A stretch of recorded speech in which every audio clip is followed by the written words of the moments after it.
YouTube, what's good? It's your boy Morphe checking back in with another banger. In this video today, I will be doing a texture fringe, a little bit off the sides, with a skin taper, with a bare trim with the straight razor.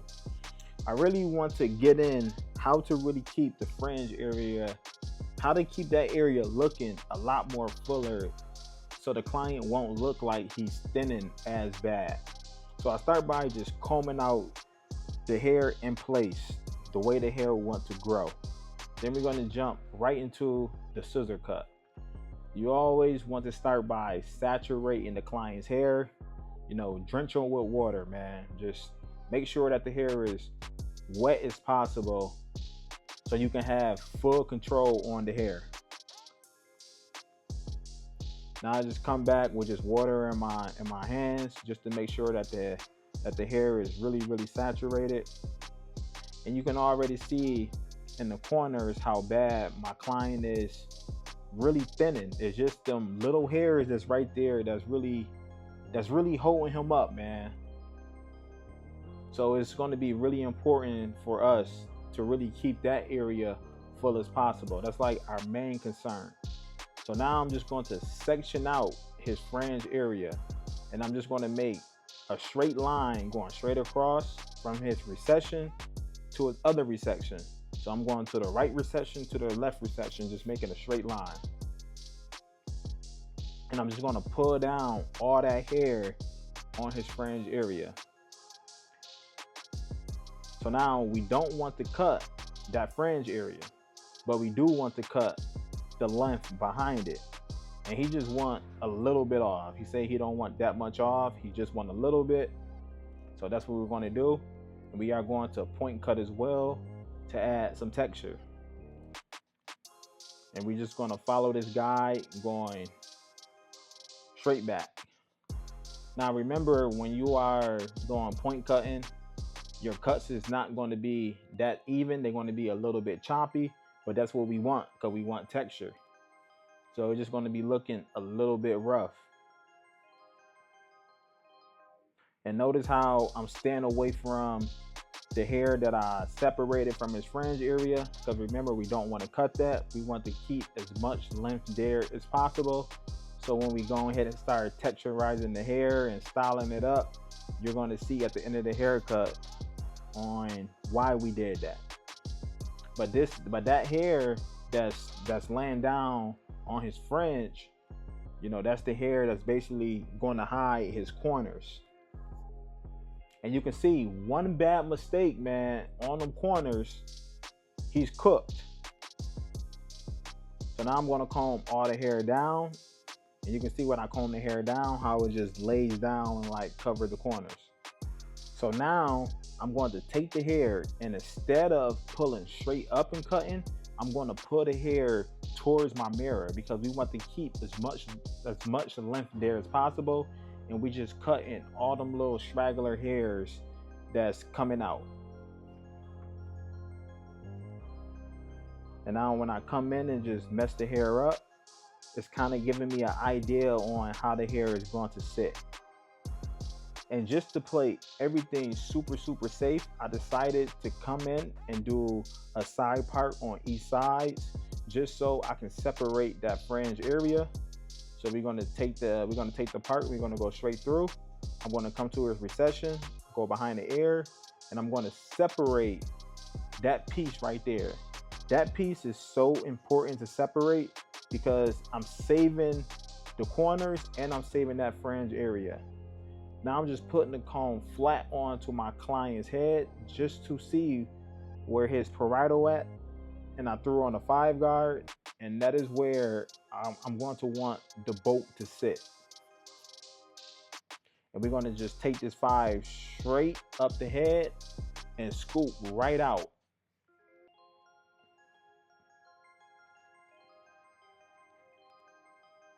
And I am open, and you can see the shape that I am creating. And we have it in a beautiful spot. You can see how no hair is just sticking up. You can see how everything is laying down nice and beautiful. That is what you want, especially when you are cutting straight hair. We still want to keep all that bulk. and repeat the same exact steps for the other side. We're going straight up and we are scooping straight out because we want to keep all that bulk. And we make sure that we have it in a proper spot because we put the comb flat on the client's head. Whatever it don't bends anymore, that is where the parietal sits on the head. And that is where we want the bolt to sit as well. So the lowest I cut him down on the sides was a 4. And now we're just going to take this forward and we're going to stack it right underneath that 5. We're going to come back later and just use our blended shears to get rid of the rest of that line. But it's cool. We're just setting up the foundation of the haircut right now.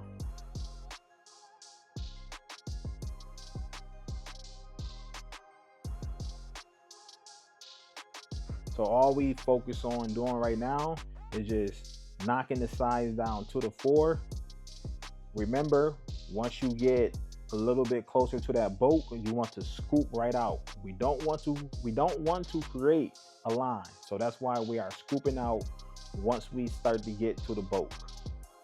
Stacking that number 4 right underneath that 5.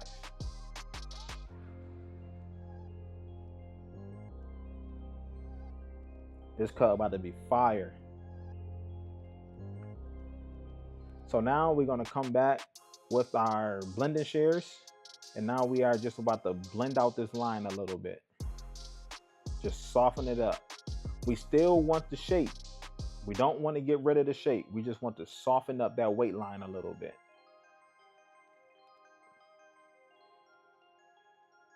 And you can see how it's softening it up, and that's what we want. We don't want to get rid of it. You don't want to sacrifice a blend for the shape.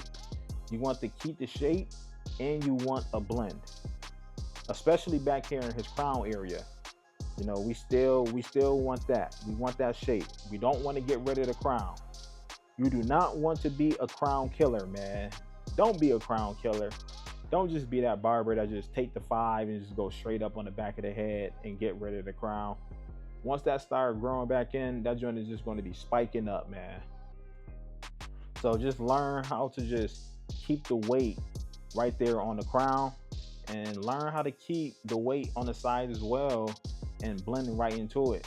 Your haircut is going to come out looking so much better, and it's going to grow back in a lot better for the client. So now we're going to jump right into the back taper. We knocked him down with a 4 on the side, so we just started with the 3, debulking out the back taper. I started open, then I closed it, and then went right underneath the 3 open.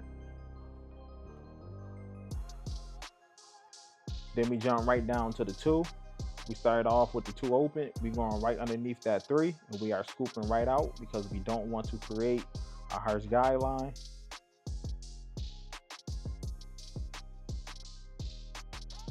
Just look at my scoop out motion. We are scooping right out, keeping everything nice and consistent. Now we can come in with the 245 trimmers, and we can set in our first initial bald guideline. Then we come in with the 245 clipper, going up about 1 inch. He giving me a lot of room to work back here, so I decided to stretch it out a little bit. My client hair was super light underneath, so you might not see the hair, but trust me, it's there. And to take out the line, we just want to tap at that guideline. Once that guideline shift up, we're going to open up the lever 1 notch. Once that guideline shift, we're going to open up our lever another notch. We should be halfway in the lever, which means we should be at the top of the guideline. Then we're going to throw on the 0.5 guard, and we keeping everything nice and consistent, going over the guideline multiple times to make sure that we have it down to its desired length. Then we're going to close the lever up all the way. And now we're just going to hit the very bottom of the guideline.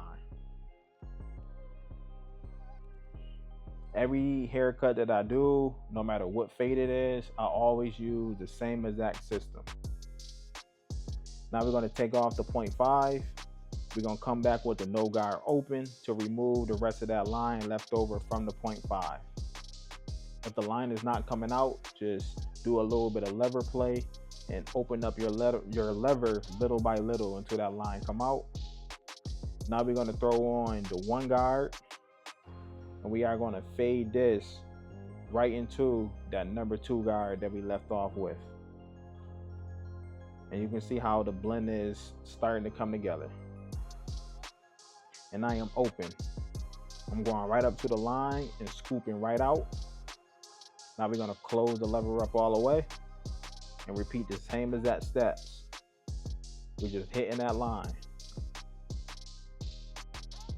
Taper is coming together, man. It's getting blurry. Staying patient and staying consistent with the system.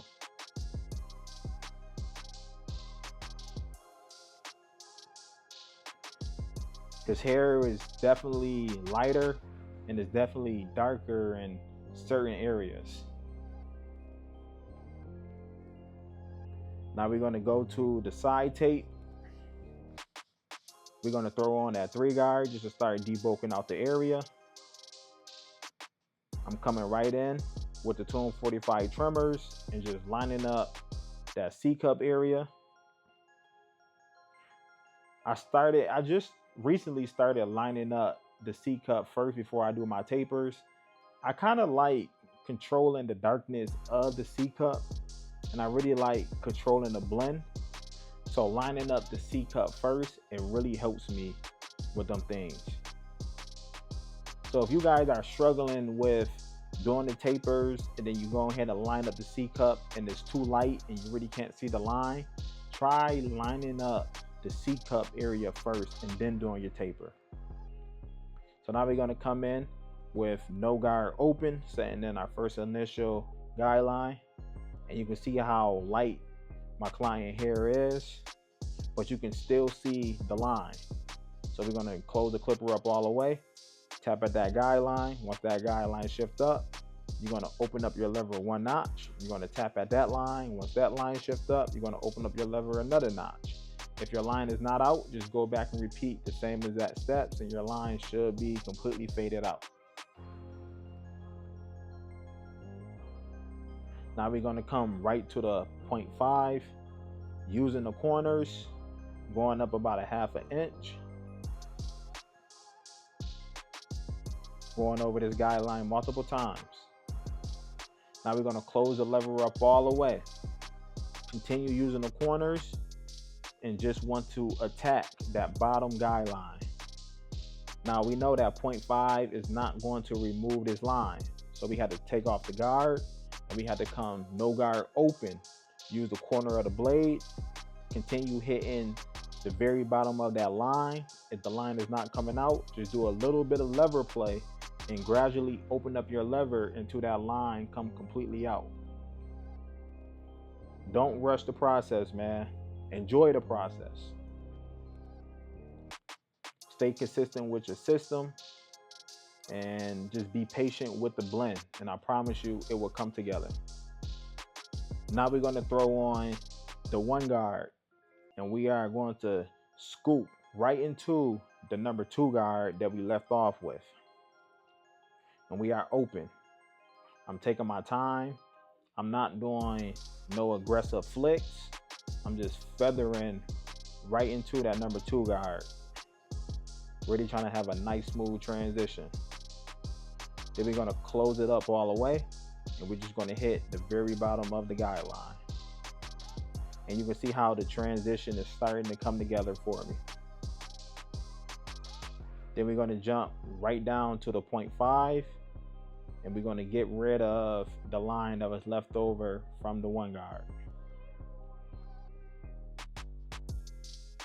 Do a little bit of lever play until that line is gone. Using them corners. Last step, we went through the whole system. Now we can come and now we can detail up the taper to bring this blend all the way together.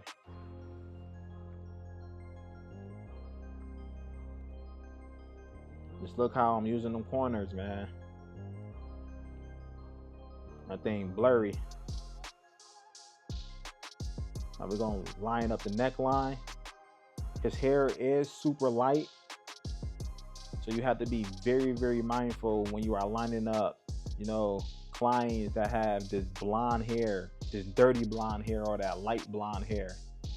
Just keep everything natural. But I love the way how that taper is just popping. Big fan. Big fan of it.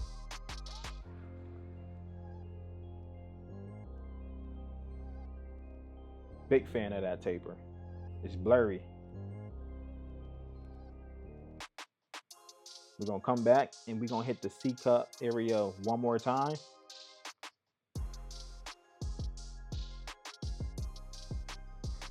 Clean.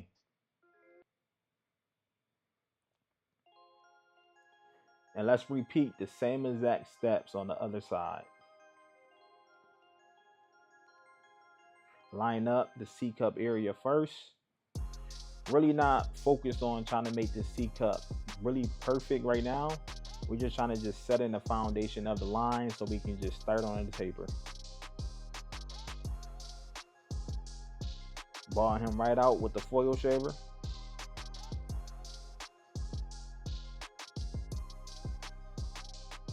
No guard open. Going up about a 1/2 inch using the corners.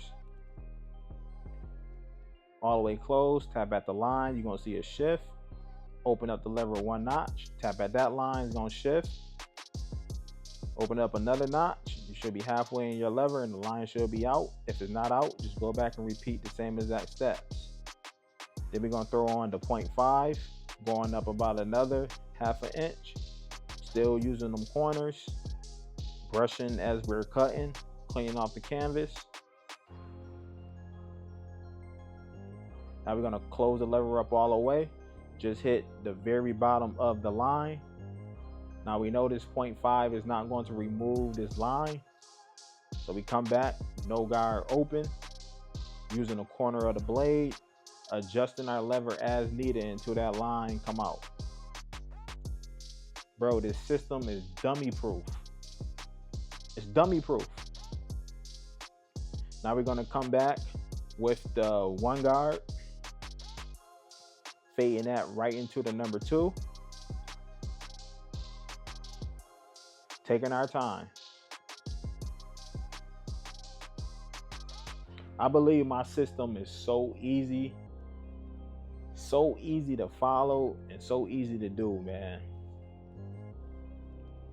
It's an easy system.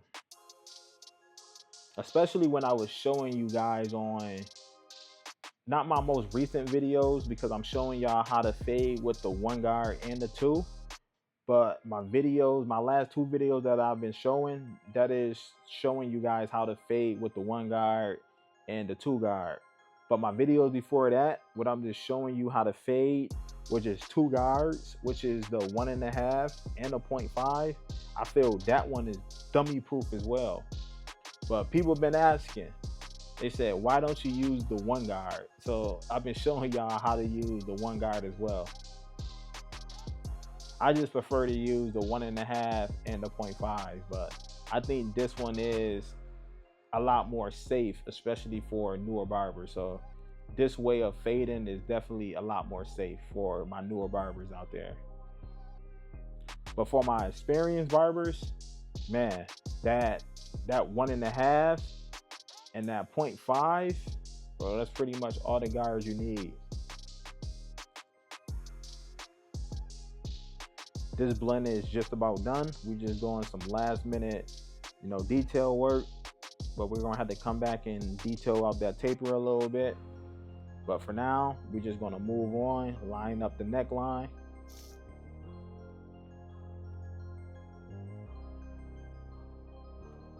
Just look how I'm keeping everything nice and natural. Not really focused on pushing my client back. Just want to keep everything far out as possible. Come back and line up the C-cup area. Try to get it sharp as possible without pushing anything back. Nice and natural. Now we're going to come back in and just detail out the taper a little bit. I threw on the 1 guard, and we just trying to just detail out them little dark spots that we see in the tape area.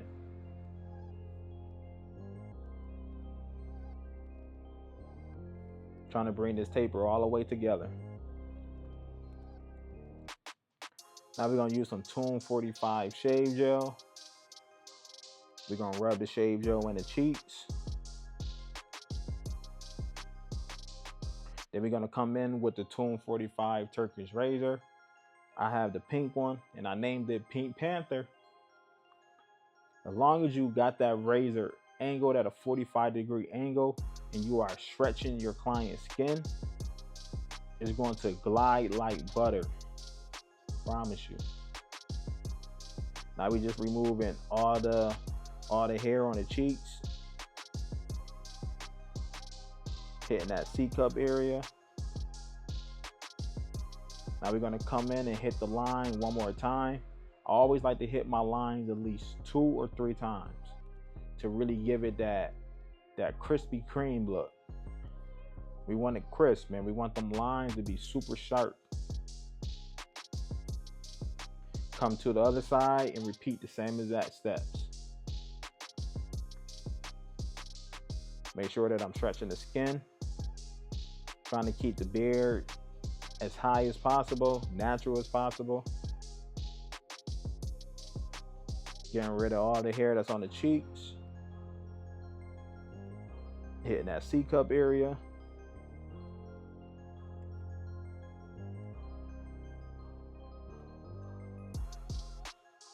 This was a fun cut to do, man. I enjoy these cuts. Coming back and hitting that line one more time to make sure I got everything nice and clean.